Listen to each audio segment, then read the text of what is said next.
You remember that? Oh my gosh, yeah. 10 minutes. And he's like, you need to sell memberships. And I'm like on the phone, like shaking. 𝗕𝗂𝘃𝗃𝗃𝗃. Yeah. It like freaked me out. I was going to do male stripping one time. I didn't think about that at all. 𝗕𝗂𝗏𝗏𝗃𝗃. Yeah, you're like, you got to edit that part.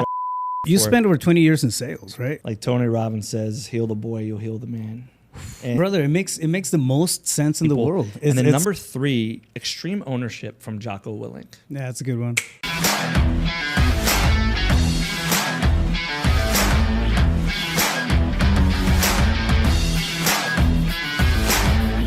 Fam, what's up? Welcome back to the CEO Pulse Podcast, where you get the real, the raw, and the mind of entrepreneurship. We have a very, very special guest today with us. We have Mr. Joel Mercado. He is service business expert. He helps people scale their businesses to 7 figures plus. More importantly, though, like this is caveat. This is what I think sets you apart from a lot of people out there. You hone in or go heavy, right, on the mindset portion of things. I mean, you are a hypnotherapist. You do practice NLP and bring all those different facets of expertise into the coaching that you're now doing with people who launch businesses, right? So 100%. So I mean, there's so many layers, bro. It's the first time we meet in person. We've talked before, and we've had people in common that oh, you gotta meet this guy and sit down and have a chat. Big shout out to 𝗕𝗏𝗏. And finally we get to do it, right? So I'm excited. My first business was in the service-based industry. I had a transportation business, which kind of links into the logistics of everything. So systems, processes, the nuts and bolts are a whole different thing. But when you add the mindset portion of it, I mean, I think you really have a full picture of what something can be. So with that, man, thank you for being on the show. I appreciate making the trip down here. Yeah, man, thank you. I'm super excited. So it's been a good time. Yeah, my pleasure. So walk me through the process. I mean, you started with a painting business, right? Mm-hmm.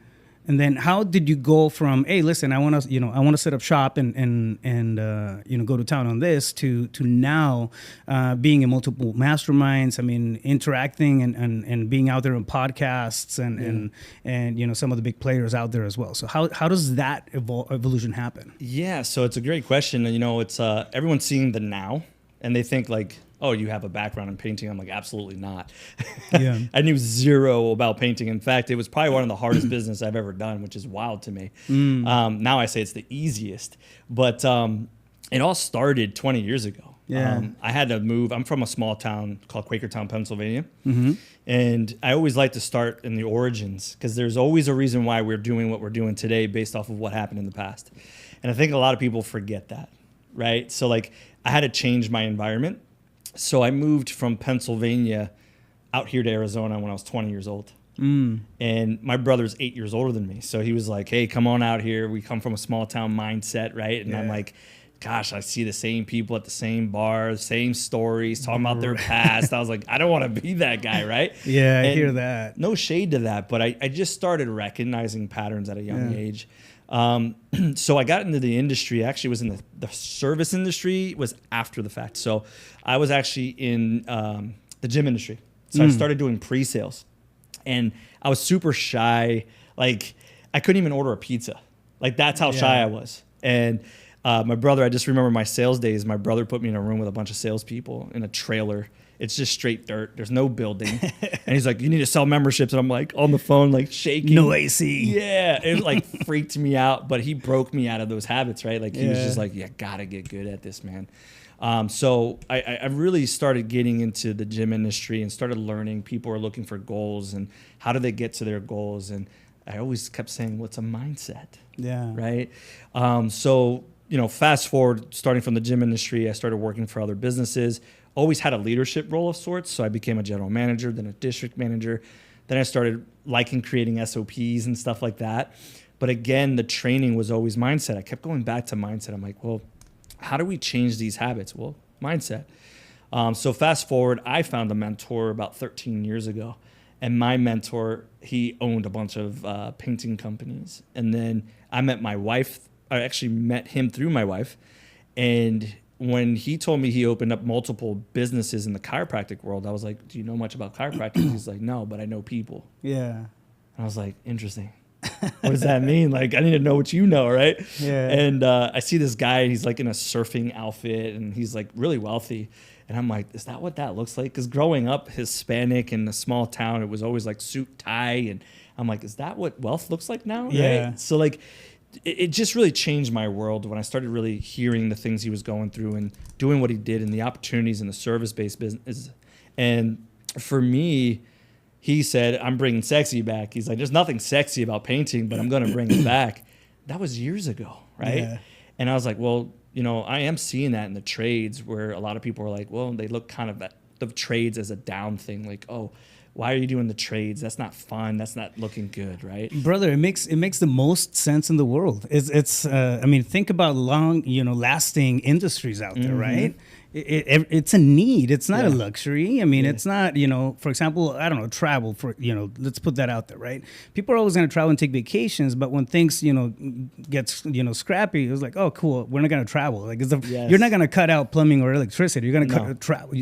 So trades and services, I mean, it's always made sense. Yes, and it's going to continue, right? The thing that I noticed, what we ended up niching down was, we saw commonality, right? Because when my mentor said, I was like, hey, why are you able to get so successful so quick in the trades? And he's like, it's the process, it's the system, it's the people.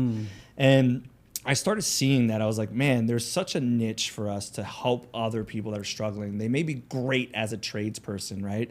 But they just don't know business. Right. And again, it's just mindset. It's the belief system that I can do it.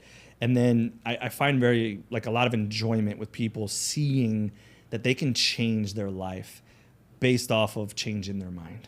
That's just what I believe. So, well, it is a catalyst. I mean, you go back to thought. You go back to how people process, right? And we have biases, from origin, right? Like from wherever we start off. And I come from a small town too. Grew up in a mobile home. I don't come from a wealthy family, and so my context of money, my idea of money was like, hey, listen, if you're banking $30K a year, you're solid. And so I grew up with that. So breaking, for example, that paradigm was a thing, right? And I knew trades. I worked construction growing up. I worked, I did framing, I did concrete, masonry, and all kinds. So in my head, I was like, oh no, you got to put in an hour in for $1 out. There's no way around that. And breaking that paradigm was a big thing. But it comes back to it, right? And I feel like a lot of the times people want that. They want to reach that goal. They want to achieve that. I want to launch my business. I want to have my own thing. But there can be a veil that stops people on their tracks, and that is absolutely linked to the mindset. 100%. And those are, and especially learning what you know now. And I'm sure you and I can get in a deep topic on this, but it's like I used to train fighters too, and I've done a lot of things in my life. Nice. So everybody's like, dude, you've done a lot. I'm like, I was searching for identity. I didn't know what I wanted to do. Yeah. But no different. Throw spaghetti on the wall and see what it sticks. Same way, bro. Same way. We'll figure it out, right? So I was gonna do male stripping one time. My wife didn't like it. So no, I was like, okay. I didn't think about that at all, but good for you, man. So not really. 𝗕𝗂𝗏𝗏𝗃𝗏. Yeah, you're like, you got to edit that part, right? But so I started learning these things, and I was like, man, like. When I started thinking about the fighters, it was like interrupting the pattern, their thought process and stuff like that. I'm like, it's not any different than business or anything else, right? So I started obsessing over why do we do what we do? Because the faster we can help people get through that, the faster they can see the results, right? Right. And so, we're a product of our environment, no different than our parents. And it's a generational thought process of what they were taught. And then they teach what they were taught to us, and then we buy into that belief system. So what if, like you keep saying, it's a paradigm shift, and I love that because, all it is as simple as seeing the lens differently, right? Yeah. And it takes people like us to just show them, hey, you can do this, and this is how you do it. Yeah. Right? And it just shifts somebody's thought process, and like, I never thought of it that way. Yeah. Or I didn't believe that until you said something, and I can see that now. So it's interesting. It's funny you're bringing that up, man. I literally had a session earlier on another podcast, Mindset Monday series.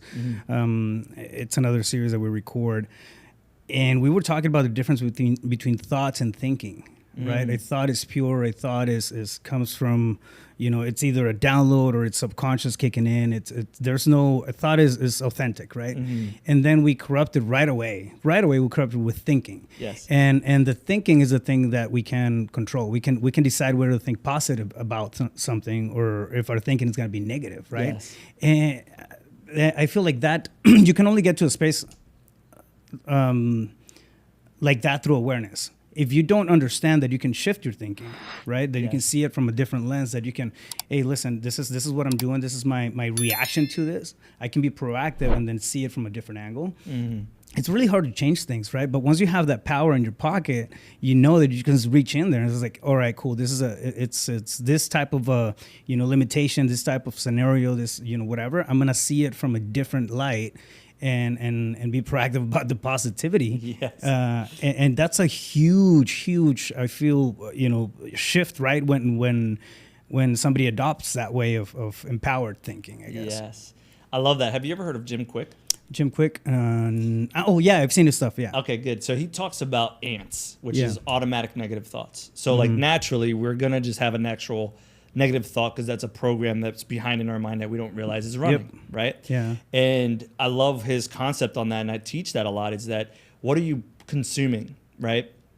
Is it the music that you're listening to? Are you listening to positive podcasts, right? Like, what is that constant story that's being told to you that you're buying into, you don't even realize subconsciously, because you're really programming your mind. And what I like to teach my clients is like, your brain is like a computer, right? And what happens when you have a computer, you have a bunch of window tabs open. And I try to simplify it and have them visualize it.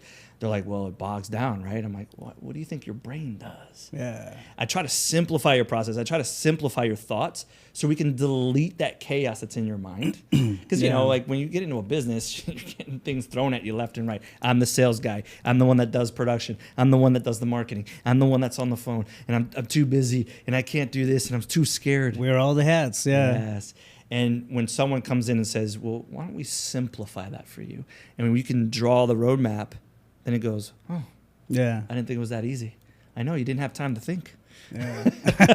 You're like so much in your head, right? There's no intentional, thinking happening. Yes. Isn't it wild though? Isn't that crazy that we just go off of really what life is throwing at us on a daily basis, as opposed to slowing down a little bit. I mean, at this point, I have a morning routine that I stick to very firmly, and it's me just throwing my spilling my guts on paper, doing journaling, right? Yep. If I can't journal, I will sit down and I'll do something else. For example, I'll sit down in silence. I'll sit down in prayer. But it's my space, right, to give myself a gap for whatever is not just pressuring or heating up the pressure cooker, right? Yeah. We gotta have those moments of respite intentionally, man. It's insane if you don't do it. If you don't take, it's wild. We'll think about systems, processes. We'll think about next year's P&L. We'll think about everything, but we don't think about the stuff that impacts us as leaders. 100%. Yeah. Well, at least it's not the common, right? Like it's not the common route. Like it's something has to happen. For me, it was burnout. I literally got burned out when I was 26. And dude, I mean, I had to do something to snap out of that. Yeah. Right. Yeah. The thing was, all right, I'm gonna learn about myself. I'm gonna learn about how I'm thinking about things, and then got big into mindset, and that was the shift, right? But something had to come in and break my pattern, my day-to-day pattern, where it's just going heavy every single day, day in, day out, and just like going after the dollar, but there was no purpose, there was no bigger drive to it. You know what I mean? It just became a rat race, really. Yeah. Yeah. I love that you say that, because one thing that I teach in the leadership side of things, I call one of my groups the MVP group, and I say you should be the MVP of self, right? And it's called the 𝗕𝗏 program. So 𝗕𝗏 really means like expert of self, essentially. And so I created a principle-centered coaching call for that, specific for mindset. So what I did was I started telling everybody, I'm like, hey, what's a good acronym that you're going to remember? So, and I hope your viewers and listeners take something from this, because if you feel like you have a purpose, but you don't know what it's identified yet, notice how you said, be intentional about it. Right.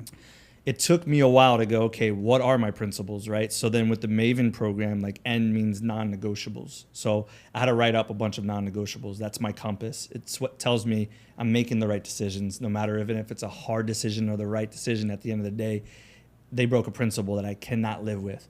So it's like my guide, right? Yeah. So I always tell everybody, once you write down your principles and create those in your business, it allows you to make better decisions for self, your employees, your customers. So E means excellence for me.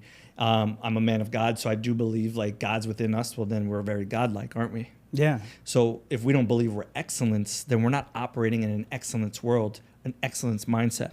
So that means we treat our bodies, we treat our minds less. I love than. that connection, by the way. Yeah, it's I truly believe it, right? And when I started connecting that more, that's when things started shifting for me. And then V means vision. So you got to visualize, right? We're really big about visuals. What do you see? How do you see it, right?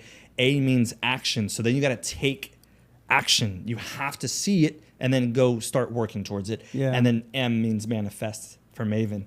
And you're manifesting all of that. So if you do every single one of those things, you're within alignment. That's how I created that. So I always tell everybody, hey, what's your business name? What's an acronym? Use your last name, use your business name, whatever it is. Create your principles so that every day, if something comes up that wants to take you away from your morning routine or your why or your purpose of sorts, you always remember that. Yeah. Right? It's something that you just go, okay, like, what are my principles? I set up, this is who I am. Yeah. Right? And you lead that way. Yeah, I love that, man. I mean, and I hope you guys were taking notes on that because that was a little condensed mastermind or masterclass on. I'll drop it all day. Let's do it. on how to create purpose. Mm-hmm. Going into that side of things, right? When you're not taking or being proactive about the steps that you take to just clarify where you want to head, you don't. People.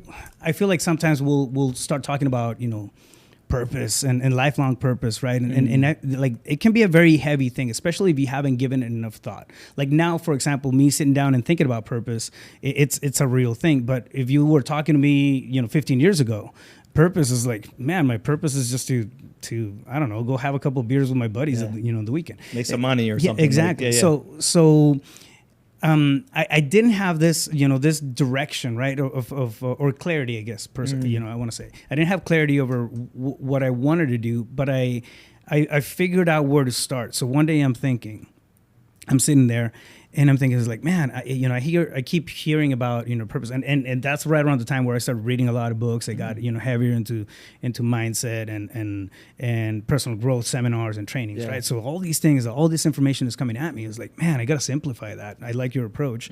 I was like, okay, what tells me whether I'm doing good or not? Yeah. Like whether or not I'm on the right path. I was like, I'm just going to look for joy.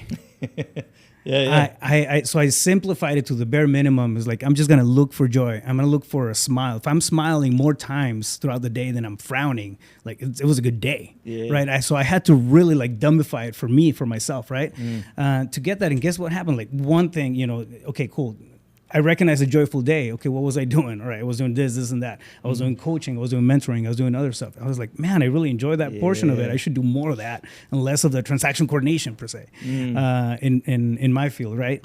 And so finding those little gaps of I feel like excellence in the stuff that you're doing day to day. Yes. I mean, it's huge, especially when you have a framework or a path, right, that you can come in and follow, and you're not going blind. 100%. So I try to, like, I love how you said too, the simplicity, right? Like, obviously you and I could probably really get in a deep conversation and probably lose some people, but when I simplify things as a coach, I try to keep frameworks very simple.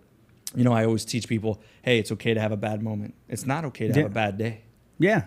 And they go, what do you mean by that? It's like, well, you're human. You're going to have bad moments. Don't look at me. I'm not superhuman. I have bad moments all day long. But I catch myself very quickly. I redirect. I audit. I go, okay, how am I feeling? Is that a physical response? What is it that I'm doing? I'm very cautious about that. And that's why I got into this space, because I kept asking, why am I doing what I do, right? I would get in these sabotage circles and this cycle for years. And then when I started knowing how to self-correct, I was like, well, now that I can self-correct, I can help other people correct. Yeah. But until you figure it out yourself, it's going to be very difficult for you to lead people. And that's why I'm really big about that. I try to simplify things. I use acronyms, quotes. Yeah. I just used a quote in the other podcast that I was just on. I talk about this quote. I started going like this. I go, okay, one of my favorite things, and I probably just made it up on top of a quote that I heard, but I say it's, if you strive to be 1% better each day, at the end of 100 days, you're 100% better. Yeah. And I've had someone like be like, well, technically that's not the right formula. I'm like, it's not about the formula, dude. Dude, forget the math only. Yeah. Like, I know that's not the real math, but the reality is I want your mindset to think, if I just do one thing each day in 100 days, look how far I've come than just sitting here and doing nothing. And then there's 365 days in a year. In my world, I look at it, you're 300x your return because you're just focused on one little step every day. Because people try to do everything all at once and they like paralyze, right? And that goes a long way too. If you're just you're taking bite size, chunks of life. If you're just focusing 1% better. My John Crouch, my old jiu-jitsu coach, it's the same thing. Get 1% better every day. 1% better. I was like, all right, cool. Tomorrow I'm 1% better. In 100 days, I'm gonna be 100% better. That was my math too. But it pushes you, right? Like, okay, I don't have to know everything. I don't have to, just got 1%. Like if I went to bed, understanding that I moved the needle forward somehow, some way, and like I made forward progress. It's a big thing for entrepreneurs, and even if you're just getting started, right, in whatever your vertical is, right, know that you're gonna get hit with mindset issues, but know that you're gonna get hit with adversity, you're gonna get hit with challenges. It's having the nimbleness to navigate through those things, right?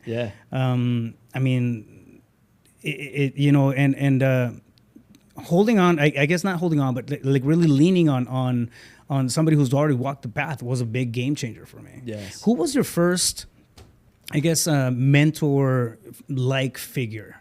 From beginning, not from masterminds. And now, I wouldn't do life without masterminds. I swear by the masterminds that I'm part of, because they've made up an absolute change in seeing the way I see business, world connections.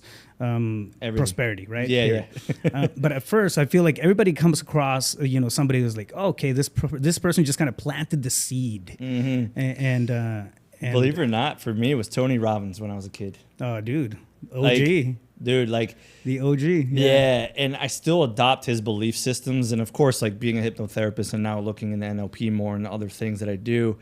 I find more simplistic ways to explain that to my clients and other people that are in a room with me. But I realized something. I paid attention to him. I watched him my whole life. And I was just like, I want to be like him. How do I be like that guy? And when I started really learning what he was doing, I'm like, man, it's just simple as the way he speaks. Alone. I was like, dude, this is impactful. Just the personal affirmations and things like that. And I was like, man, well, if you can be positive in what you believe in and what you say and you're bringing it into your mind, what else can I do? So then I started getting into books, because I didn't start reading a book until 10 years ago. And now I'm like a book nerd. Like I read a book. If I could read a book every day, I would. Right.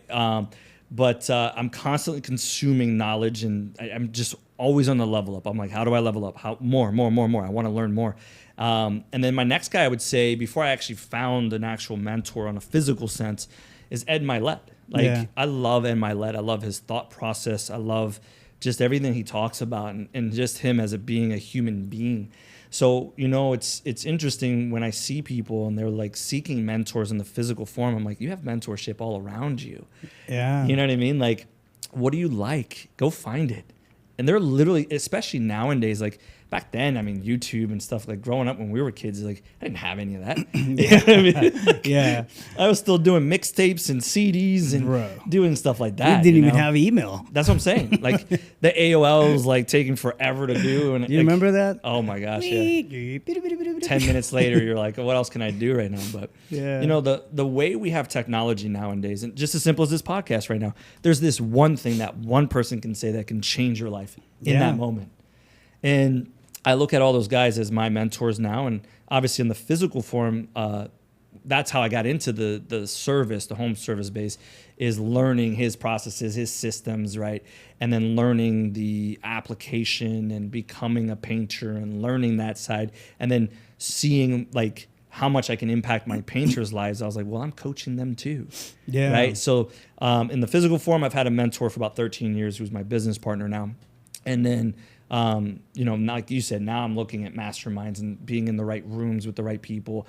I just never realized like when you're in the right circle with the right people, how much more you just level up just by learning something new by them, or just the way they operate. You're like, I don't operate that way. Yeah. I need to. Yeah. You get inspired, you get motivated, right? But I think it comes back to borrowing perspective from people who have, I don't know, they're 3, 4, 5 steps ahead of us. They don't have to, have everything figured out, but they already figured out the next 3 steps that I want to take. It's like, all right, cool. I'm going to sit down with you and like, if I'm doing something wrong, let me know. Let's just move together and move faster, right? Yes. One of the quotes is if you want to go fast, go alone, right? You're going to move fast. So if you want to go far, do it together. Yeah, do it together. So it's very, very true. And I think when you have, the blessing of paying attention to somebody, or somebody planting the seed, right? Just the seed of growth in your path, man, that can flourish, right? It's either gonna, die because you didn't water it, or it's gonna, grow into something else. Yeah. I feel like my first influential, the first person that had me thinking, a little bigger, right? Yeah. Outside my context was my fire captain, one of my fire captains. I was 19 years old, and not that he took me under his wing and he just like showed me the ropes to life or anything. My mom was a single mom, so I didn't have a father figure to follow, right? And so I was like, all right, cool, I'm paying attention. This guy's like, what's he doing? He's doing like stocks. What are stocks? Like, so he's putting money into that, and then he's getting some cash back, and he's playing with that. Oh, that's interesting.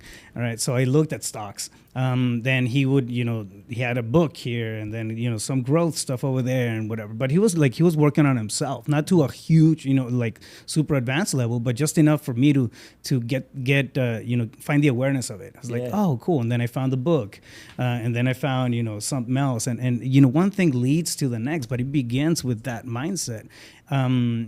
A lot of, correct me if I'm wrong, but I feel like a lot of us that go into service-based businesses, we're chasing the dollar, right? We know the trade. Yes. We know how to, like, for example, my transportation business was medical transportation, non-emergency. Okay. The reason I jumped into that was because I saw that model while I was a firefighter. So ambulance services. I was like, I'm going to leave the fire department and then start my business. Makes sense. It made sense. Like segue, right? Yeah. You're breaking through barriers with your forehead per se, right?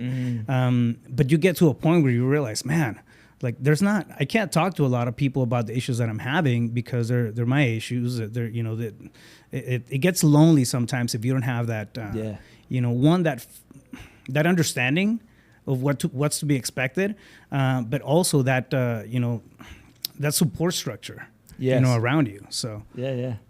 I love that you say that though too, because at the end of the day, when someone starts a service-based business, if you go back to their why, either they didn't like who they were working for, because of the principles, right? They were treated poorly or whatever the case may be, and then they said, well, I know the trade, so I might as well open up the business myself and figure it out. Well, what about the processes? What about the systems? What about the leadership and growing and scaling? One thing we always teach is begin with the end in mind. So they're like, well, I never thought of the end. I don't know what that looks like. Yeah. What are you talking about? Yeah. They're like, what do you mean the end? I'm just going to do this till I retire. It's like, well, is that what you want? You want to be on the brush? You want to be on the ladder? You want to be whatever you're doing in the service base? Or do you want to grow a legacy? And, that's why I said these books are big, because I'm really big about John C. Maxwell. I always give him a shout out. Yeah. Like, I love John C. Maxwell. I feel like he's changed my life just through his readings. And then Stephen Covey, right? The 7 Habits of Highly Effective People. It's like, guys, you're getting all this data, decades of experience in a book. Yeah. And then when you actually take it and implement it and take action, look at the results you get, right? Yeah. So, that's something that I love to implement so that they can get out of their day-to-day thought process. It's and you're absolutely right. Like, we have mentors all around. We just pay a little bit of attention. You don't have to like kick it off with a coach. You don't have to, do all that stuff, right? Right. And we are like you mentor. Like we're coaches in our industries, but it doesn't have to start like that. I mean, pick up a book, pick up some point of reference that you can grow into. Pick up a podcast that you enjoy. And if you find a couple of pointers, a couple of seeds in there, water them, right? Like at the end of the day, if you have a shift in awareness, it's the beginning of something bigger. Yes. So what are some of the, give me maybe perhaps the top 3 books that you would recommend to somebody? Okay. I like that. That's my favorite. Yeah. Well, it's the easiest way to spread around knowledge, right? 100%. Yeah. The first book I always recommend is 21 Irrefutable Laws of Leadership. Love it. And the reason why I do that is if you read one chapter a week, Yeah. you're almost halfway through the year and it's more digestible. You can audit yourself during that week, change whatever you read, like number 1, law of the lid. Yeah. Okay. How do I apply that in my life? Number 2, whatever that is, right? Like, and then live your life through that book. You've already created a better habit, and now you're getting into the reading side. So that's like my first, I always say that's the basics. Get that book, learn leadership, take action, grow your business. John C. Maxwell. The second one. I met him through. Did you? Yeah. Man. Recently, last mastermind I was in. But he spoke at a mastermind. He was hanging out with a super cool guy, man. He's like, the guy's an angel, dude. I seriously, like, you talk to the guy, he's like, he has that energy, that you feel it, charisma. Yeah. And he's older. He's an older guy, but dude, he has like so much presence on stage. Like he speaks, it just impacts throughout the, impact throughout the crowd. It's incredible. Anyway. What a blessing, man. That's awesome. Yeah. Number 2, that was a tough one because number 2, I got a couple ones. I would say the 7 Habits of Highly Effective People. I know I keep mentioning the 2 books. That'd be my number 2 because, one thing I've always been taught by my mentor is there's certain skill sets that people don't know. Yeah. And I think you can develop really good skill sets in that book. And what do I mean by that? Like effective listening, seek first to understand, then be understood. That's something that we lack in communication as humans, right? So I think if you start to apply those 7 habits, sharpen the saw and like you start to adopt them, that book alone will increase your business as well as your life, Yeah. So I'm really big about that. And of course, I'm giving these books as business entrepreneur books for personal development. Again, I'm a man of God that would say the Bible first, right? But, for anyone that would just regular books, then, I would do that first, 21 Irrefutable Laws of Leadership. Number 2, 7 Habits of Highly Effective People. And then number 3, Extreme Ownership from 𝗕𝗂𝗃𝗃. Yeah, that's a good one. I love that book. Yeah. And the reason why I add that one as my 3rd book, it's because I feel like a lot of people make excuses for themselves and they blame everybody else. Yeah. And if you tie in all 3 of those books, it's such a good leadership base that, hey, you learned how to coach, you learned how to lead your people, you learned how to lead yourself, you learned how to like acquire a skill, and then now you're learning how to own it, right? Like, don't blame people, own it. Be extreme about how much you own all of the accountability. And those are a good 3 starts. That's how I feel. I love, those are 3 excellent starting points.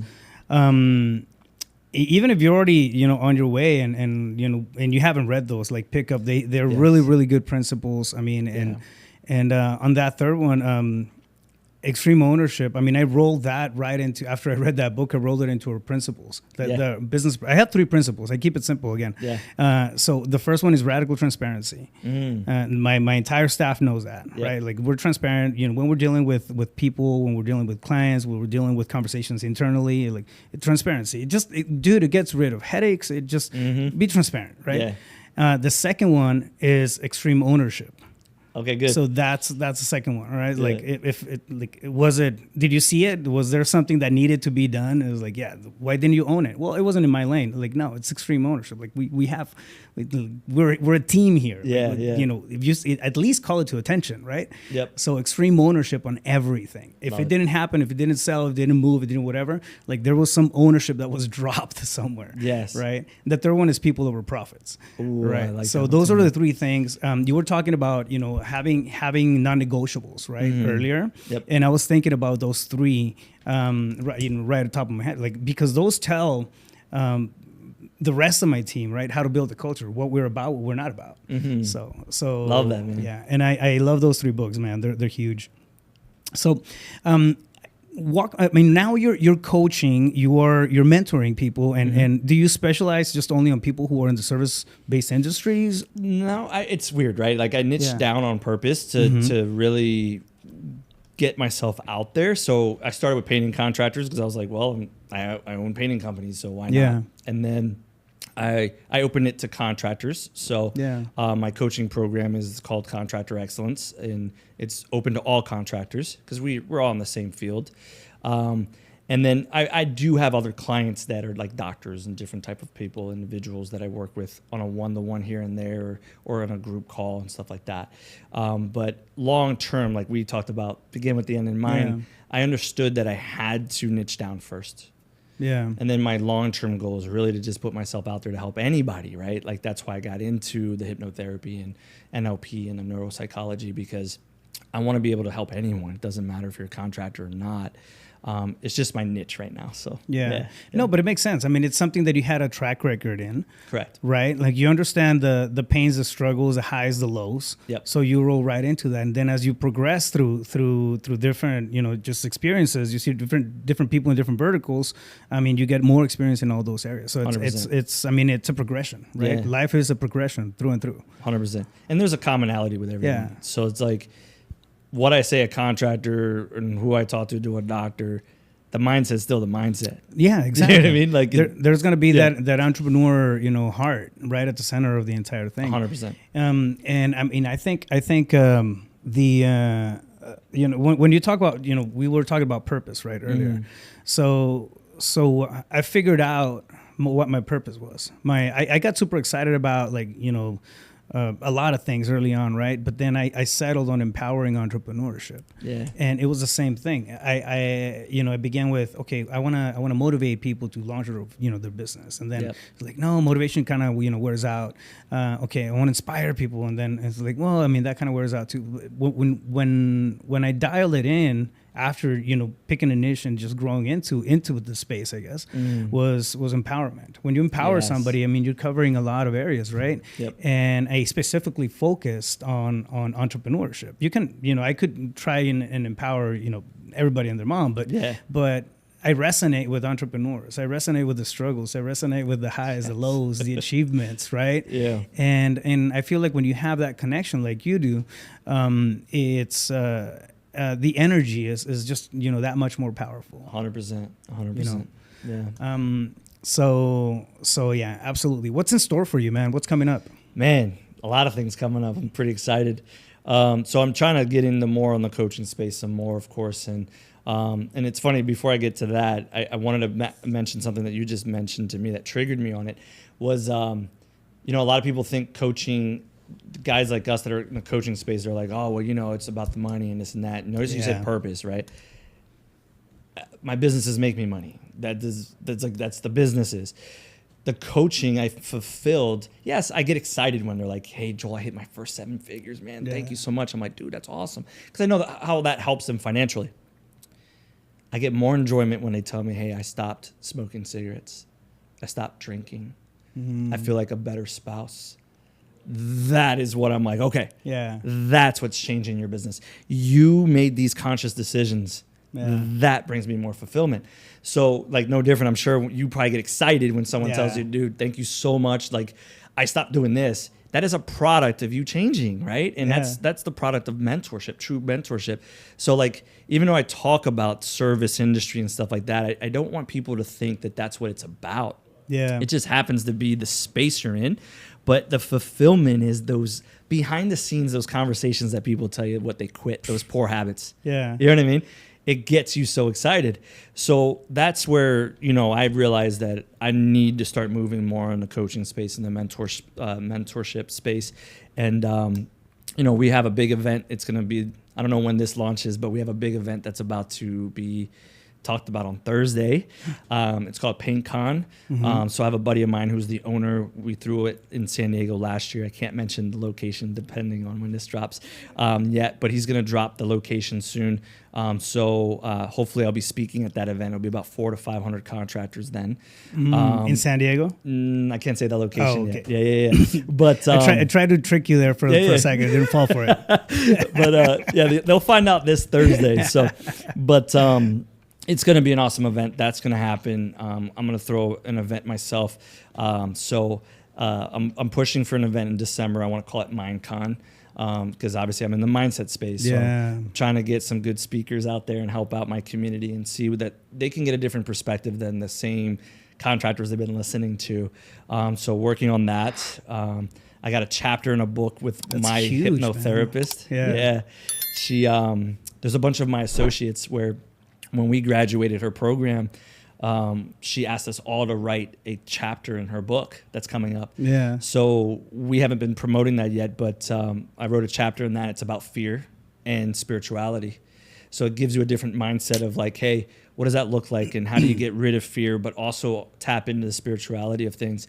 So I have a chapter in that, and then working on a book hopefully here as well. So there's a lot of things that I'm working on, forward momentum, and just trying to get out there and really just pour positivity and really just impact anyone I can in any shape or form. Man, and you're doing it, bro. Yeah. You're doing it, brother. I mean, I'm telling you, just from the people that we have in common that we know, Yes. it's just like, yeah, I mean, it's the ripple effects. Sometimes Yes. we don't see them, right? But they're out there. Yeah, 100%. That's huge, man. Keep me posted on all this stuff. I'd be excited. Yeah. I'm excited for it. No, that's amazing.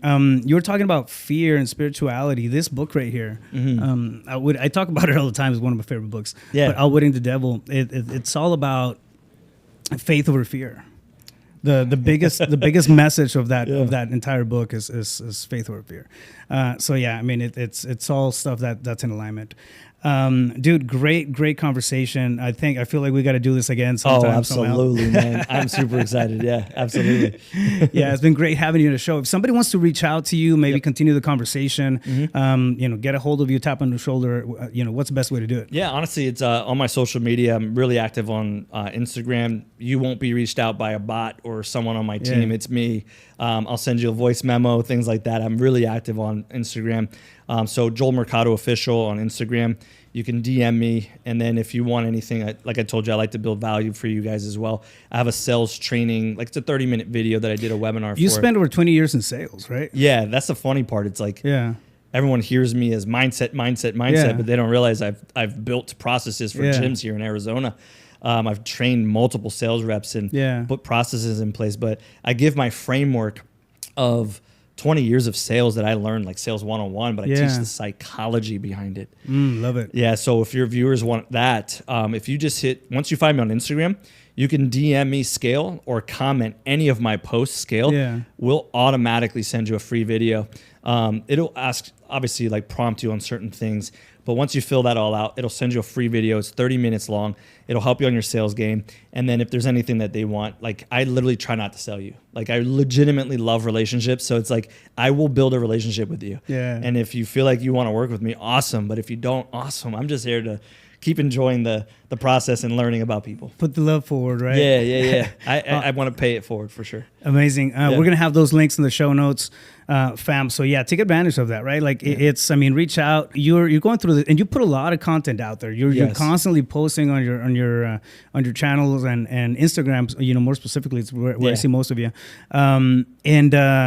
And it's really good stuff, dude. Thank you. Like it is. I mean, the reels and the clips. I mean, it's motivational stuff. I mean, I love it. So Thank you. So yeah, fam, make sure that you're following my boy here. Yeah. And then once again, man, thank you so much. It's been great having you on the podcast. Thank you. Before I sign off though, I have one question that I like to ask everybody. Yeah. And that's, if you were walking down the street and you ran into your 17-year-old self, what advice would you give that kid? Like Tony Robbins says, heal the boy, you'll heal the man. And I got the chills saying that, and I kind of get emotional when I think about that because facts. I didn't have a male role model at that time, and I remember my friends really being around and us helping each other get through to life at that time. When I was 17, I was very lost, and I like to pierce through now. I like to just get right to it. Yeah. So if there's one thing I can tell anybody is I really believe in that. When you heal that boy or you heal that girl, you'll heal the man or the woman, and you're the person you are today based off the past, and you can break those patterns when you really go ahead and audit that. So if I was 17 again, and if I can see that guy, I would tell him, heal. And it's okay. Don't look for forgiveness from anybody else. Don't do any of that. Forgive yourself and forgive everybody else. You'll heal that, and your journey will be so much more brighter. So I truly believe that. I love that, man. Very, very powerful. Yeah. Thank you, that. boss. Once again, brother, Pleasure. Yeah, likewise. Fam, we'll catch you guys in the next one. Stay focused. You got this.